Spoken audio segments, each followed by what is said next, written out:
चीन के कुछ हिस्सों में कृत्रिम बारिश करवाने की तैयारी है। चीन ऐतिहासिक सूखे की मार झेल रहा है। नदियां और झीलें सूख रही हैं, जिसकी वजह से चीन की हालत खराब है। टेंशन भी ऐसी कि अब वो नकली बादल बनाकर बारिश करवाने में लगा है, क्योंकि अगर बारिश ना हुई तो चीन की चुनौतियां कई गुना बढ़ जाएंगी।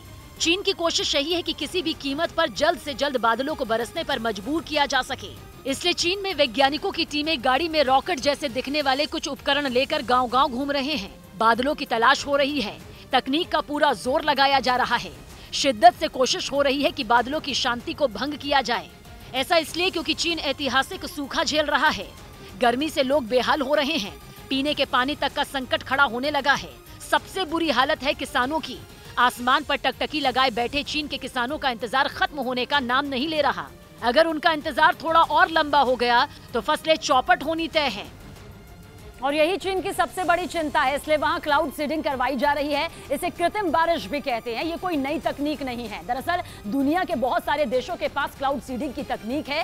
सीधा मतलब ये कि इस तकनीक की मदद से आसमान में मौजूद बादलों को बरसने पर मजबूर किया जाता है। आमतौर पर हर वक्त आसमान में बादल दिखाई देते ही हैं, लेकिन बरसते वो सिर्फ तभी हैं जब उनमें नमी बहुत ज्यादा भर जाए। इसके लिए वैज्ञानिक उन बादलों की पहचान करते हैं जिनमें कुछ नमी हो। फिर उन्हीं बादलों को टारगेट किया जाता है बारिश करवाने के लिए। मतलब ये कि उन बादलों में जमीन से रॉकेट की तरह कुछ सिल्वर आयोडाइड की ऐसी गोलियां भेजी जाती हैं जिनके जरिए बादलों में नमी बढ़ जाए। इसके अलावा सिल्वर आयोडाइड की वजह से वो बादल आसपास की हवा से भी नमी खींचकर सोखने लगते हैं। जैसे ही बादलों में वजन बढ़ता है वो बरसना शुरू कर देते हैं, यानी बारिश होने लगती है। बादलों में ये सिल्वर आयोडाइड डालने की कोशिश केवल जमीन से ही नहीं होती, प्लेन के जरिए भी बादलों के ऊपर से इन गोलियों को डाला जा सकता है। नतीजा एक जैसा ही होता है।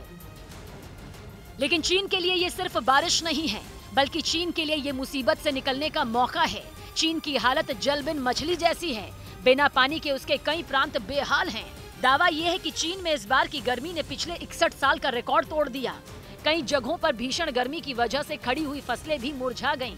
तो ज्यादातर नदियों और झीलों में पानी का स्तर आधा हो चुका है। दावा ये है कि सिचुआन प्रांत इस कदर बेहाल है कि वहाँ कारखाने तक बंद करने पड़े। वजह यह है कि अगर कारखानों ने पानी का इस्तेमाल कर दिया तो रिहायशी इलाकों में लोगों का जीना मुश्किल हो जाएगा। इसलिए पिछले पूरे हफ्ते वहां के कारखाने बंद रखे गए थे। ऊपर से बिना बारिश की वजह से गर्मी ने जीना मुश्किल कर दिया। तापमान लगातार 45 डिग्री के पार बना हुआ है। पहले भी तापमान इतना रहता था, लेकिन वो कुछ दिन होते थे जो मानसून से पहले के हुआ करते थे। अब तो 45 डिग्री वाले हफ्ते खत्म होने का नाम नहीं ले रहे। और चीन के लिए उससे भी बड़ा संकट यह है कि उसकी अर्थव्यवस्था पहले से बेहाल है। मतलब ये कि जब चीन में दुनिया को सबसे बड़े आर्थिक संकट की दस्तक सुनाई देने लगी थी, उसी वक्त कुदरत भी चीन के लिए दगाबाज हो गई, क्योंकि इस बार चीन की अर्थव्यवस्था बहुत बड़ी मंदी की चपेट में दिखाई देने लगी है। इसलिए चीन के सेंट्रल बैंक ने सालों बाद ब्याज दरों में कटौती का ऐलान किया।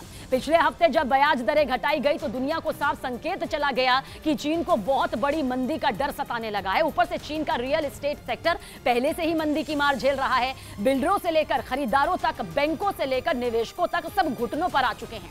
चीन में 24 साल तक के युवाओं की बेरोजगारी की दर 20% के करीब पहुंच गई है, जो इतिहास का अब तक का सबसे ऊंचा आंकड़ा है। मतलब इतनी ज्यादा बेरोजगारी वहां पहले कभी नहीं हुई थी।